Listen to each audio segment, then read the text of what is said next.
তথ্য ও সংস্কৃতি দপ্তরের উদ্যোগে বিদ্যালয় শিক্ষা দপ্তর, উদয়পুর পৌর পরিষদ এবং গোমতী জেলা পরিষদের সহযোগিতায় কুমার শচীন দেববর্মনের ১১৮তম জন্ম জয়ন্তীতে শ্রদ্ধাঞ্জলি অনুষ্ঠান অনুষ্ঠিত হয়। উদয়পুর টাউন হলে মঙ্গলবার দুপুর ১টায় প্রদীপ প্রজ্বলন ও কুমার শচীন দেববর্মনের প্রতিকৃতিতে পুষ্পার্ঘ্য অর্পণ করে এই অনুষ্ঠানের শুভ উদ্বোধন করেন গোমতী জেলা পরিষদের সহকারী সভাধিপতি সুজন সেন। এছাড়া ছিলেন বিদ্যালয় শিক্ষা দপ্তরের আধিকারিক ও জেলা তথ্য ও সংস্কৃতি দপ্তরের সহ অধিকর্তা মনোজ দেববর্মা সহ প্রমুখ। অনুষ্ঠান মঞ্চে বক্তব্য রাখতে গিয়ে বক্তারা বলেন, বিংশ শতাব্দীতে ভারতীয় বাংলা ও হিন্দি গানের কিংবদন্তি তুল্য ও জনপ্রিয় সঙ্গীত পরিচালক, সুরকার, গায়ক ও লোকসঙ্গীত শিল্পী।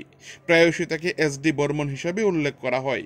কিছুটা অনুনাসিক কণ্ঠস্বরের জন্য তিনি তার শ্রোতাদের কাছে বিশেষভাবে পরিচিত।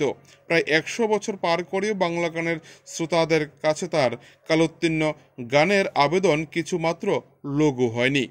কেবল সঙ্গীত শিল্পী হিসাবে নয়, গীতিকার হিসাবেও তিনি সার্থক। তিনি বিভিন্ন চলচ্চিত্রে সঙ্গীত পরিচালকের দায়িত্ব পালন করেছেন। শচীন দেববর্মনের জন্মজয়ন্তীকে কেন্দ্র করে নানা সাংস্কৃতিক অনুষ্ঠান এদিন অনুষ্ঠিত হয় টাউন হলে। গোটা অনুষ্ঠানকে কেন্দ্র করে উদয়পুর শহর এলাকার বিভিন্ন বিদ্যালয়ের ছাত্রছাত্রীরা উপস্থিত ছিলেন। উদয়পুর থেকে বিপ্লব দেব প্রতিবেদন, টিভি 100 বাংলা।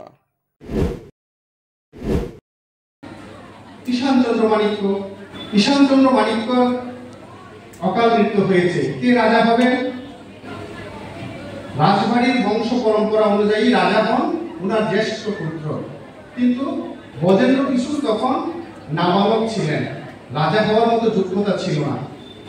যার কারণে ঈশানচন্দ্রের ছোট ভাই বীরচন্দ্র রাজা হলেন। এই কিন্তু আমরা দেখি যে আমরা অনেকেই বলি যে এস.ডি. বর্মন বা শচীন কর্তা রাজা হতে পারতেন। এই কোলাম রাজা না হওয়ার জন্য যে জায়গাটা, এরপরে ক্রমান্বয়ে আমরা জানি যে বীরচন্দ্রের পরে রাধাকিশোরের পরে বীরেন্দ্র কিশোরের পরে আমাদের সর্বশেষ রাজা বীর বিক্রম মহারাজ। এই হচ্ছে ১৮৪। আর ওদিক দিয়ে কি হচ্ছে? বজেন্দ্র কিশোরের ছেলেকে নবদ্বীপ